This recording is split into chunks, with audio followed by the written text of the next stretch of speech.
Everyone. आज हम exercise 5.1 का कॉन्सेप्ट देखेंगे। एक्सरसाइज 5.1 अरिथमेटिक प्रोग्रेशन के बारे में बताती है। अरिथमेटिक प्रोग्रेशन क्या होता है?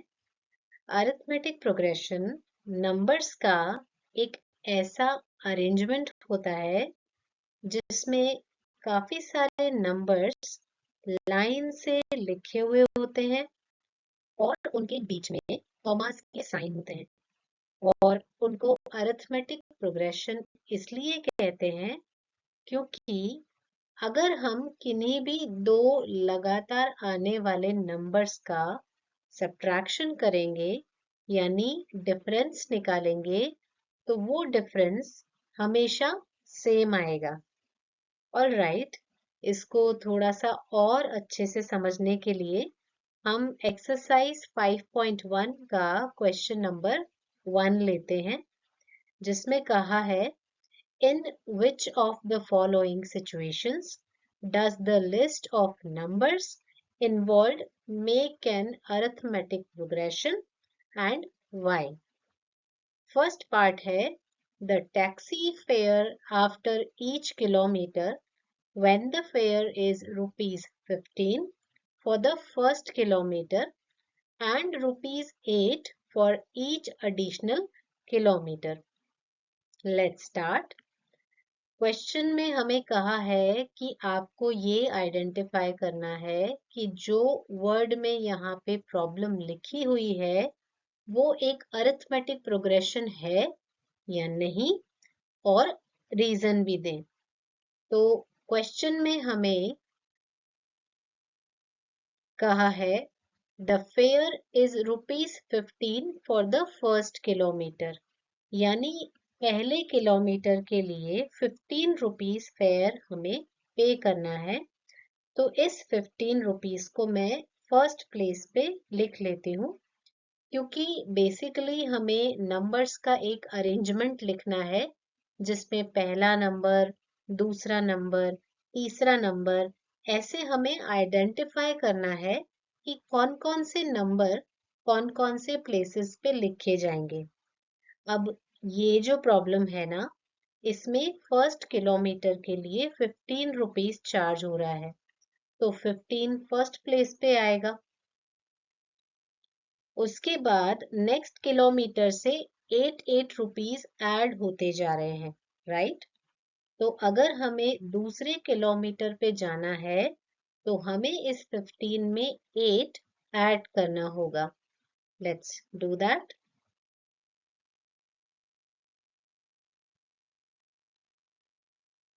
तो 15 में 8 ऐड होके क्या बनेगा? 23। उसके बाद 1 किलोमीटर और आगे जाएंगे तो फिर से 8 रुपीज चार्ज होगा। अब कितना बनेगा? 23 प्लस 8 हो गया 31। ऐसे ही हम इसका नेक्स्ट नंबर भी फाइंड कर सकते हैं। ये हो जाएगा 39। नाउ ऊपर जो नंबर्स आ रहे हैं ये अरेंजमेंट में है जिसमें फर्स्ट नंबर है 15, कॉमा सेकंड नंबर है 23, देन थर्ड नंबर है 31 एंड लास्ट नंबर है 39। अब देखो किन्हीं भी दो नंबर्स के बीच का डिफरेंस कितना चल रहा है? 8, राइट? इसका मतलब ये जो अरेंजमेंट है ये एक अरिथमेटिक प्रोग्रेशन बना रही है क्योंकि डिफरेंस सेम चल रहा है और इस डिफरेंस को हम कॉमन डिफरेंस कहते हैं। ठीक है, तो इस क्वेश्चन का आंसर हो जाएगा it is an AP. Alright,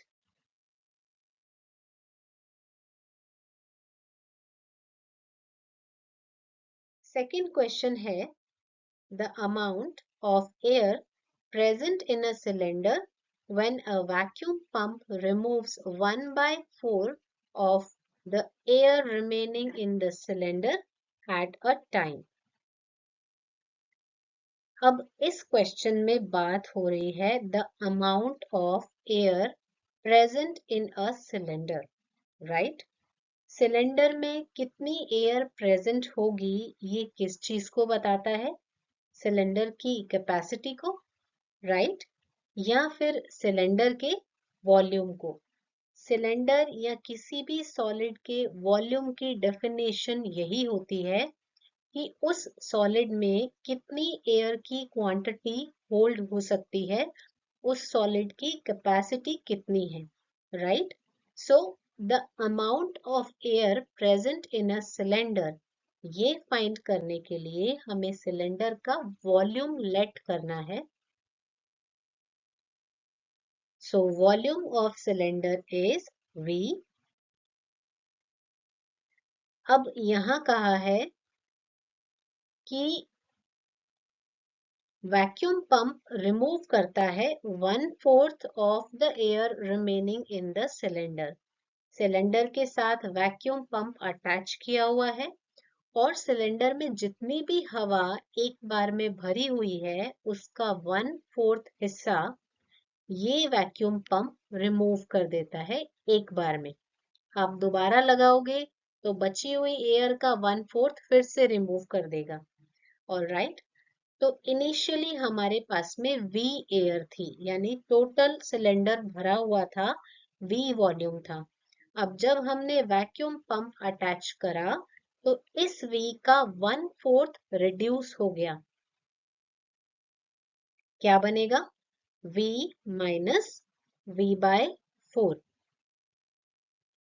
जब हम एलसीएम लेंगे तो 4 एलसीएम आएगा और आंसर हो जाएगा 3V/4. अब फिर से नेक्स्ट टाइम ये वैक्यूम पंप इस एयर का 1/4 रिमूव करेगा सेकेंड टाइम. तो 1/4 रिमूव होगा 3V/4 का, इस बची हुई एयर का. लिखा है ना रिमेनिंग एयर. अब ये हो गया 3V/16. ये एयर रिड्यूस हो गई है तो हम इसमें से ये वाला अमाउंट कम कर देंगे तो हमें बची हुई एयर पता चलेगी.